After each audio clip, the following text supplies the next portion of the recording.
बिस्मिल्लाहिर्रहमानिर्रहीम। अस्सलाम वालेकुम दोस्तों, कैसे हैं आप सब लोग। उम्मीद करता हूँ बिल्कुल ठीक ठाक होंगे। दोस्तों, आज की इस वीडियो में मैं आपके साथ शेयर करने जा रहा हूँ जानवरों में जो पेट के कीड़ों का मसला आता है, पेट के गिरम का मसला आता है, उनके बारे में कि उनको कैसे ख़त्म किया जा सकता है, उनका हल क्या है।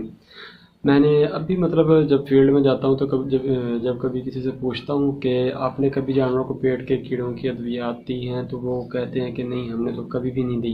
तो हैरान होता हूँ मैं ये सुन के कि मतलब इतना लोगों में शऊर आ गया, लेकिन इसके बावजूद लोग अभी तक जो है जानवरों को अद्वियात का इस्तेमाल नहीं करवाते। तो दोस्तों, वीडियो स्टार्ट करने से पहले मेरी आप सबसे गुजारिश है कि मेरी इस वीडियो को लाइक कीजिए, चैनल को सब्सक्राइब कीजिए, दोस्तों के साथ शेयर कीजिए। अगर किसी चीज़ की समझ ना आए तो कमेंट कर सकते हैं, मुझे ईमेल कर सकते हैं और मुझे व्हाट्सएप कर सकते हैं। और अगर किसी टॉपिक पर आप वीडियो बनवाना चाहें तब भी आप मुझे कमेंट कर सकते हैं, ईमेल कर सकते हैं और व्हाट्सएप पे एसएमएस कर सकते हैं। तो आइए दोस्तों, वीडियो स्टार्ट करते हैं। पेट के कीड़ों का मसला एक ऐसा मसला है कि जिसकी वजह से जो हमारा फैटनिंग फार्मिंग है उसको ज़्यादा नुकसान होता है। इसकी वजह से जानवर मोटा ताज़ा नहीं हो पाता और जानवर की जो रिप्रोडक्शन का अमल है वो भी इससे मुतासर होता है। मतलब सिर्फ फैटनिंग फार्मिंग नहीं, बल्कि डेयरी फार्मिंग जो है वो भी बहुत ज़्यादा मुतासर होती है।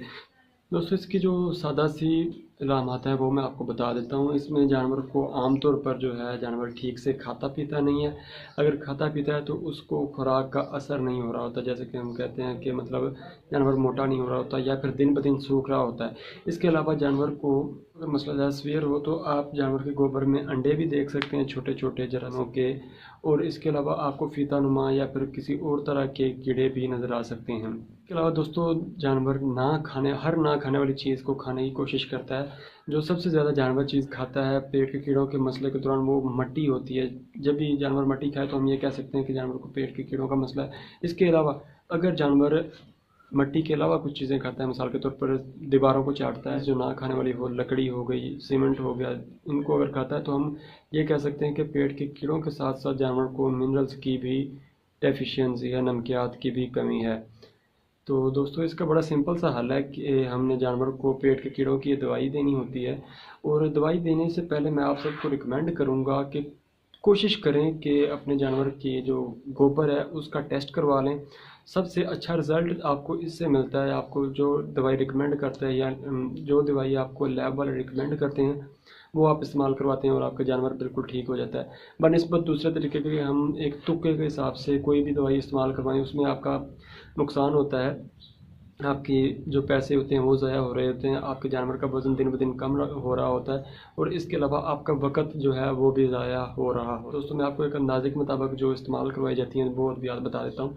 जानवर को तकरीबन 1 माह से 6 माह की उम्र का जो जानवर होता है, मतलब जो बच्चा होता है, उसमें ज़्यादातर लीवामाइसोल साल्ट इस्तेमाल करवाया जाता है। इसका बहुत अच्छा रिज़ल्ट मिलता है।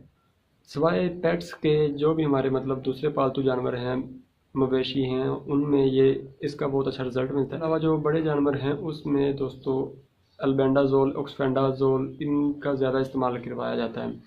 और अगर हम बात करें कि पेट्स जो हैं, कुत्ते या बिल्लियाँ, उनमें ज़्यादातर अल्बेंडाजोल का इस्तेमाल करवाया जाता है, चाहे किसी भी एज में हो। तो दोस्तों, मैं उम्मीद करता हूँ कि आपको मेरी ये आज की वीडियो अच्छी लगी होगी। अगर अच्छी लगी हो तो लाइक करके कमेंट करके ज़रूर बताना। अपना और अपने जानवरों का ख्याल रखिएगा। अल्लाह हाफ़िज़।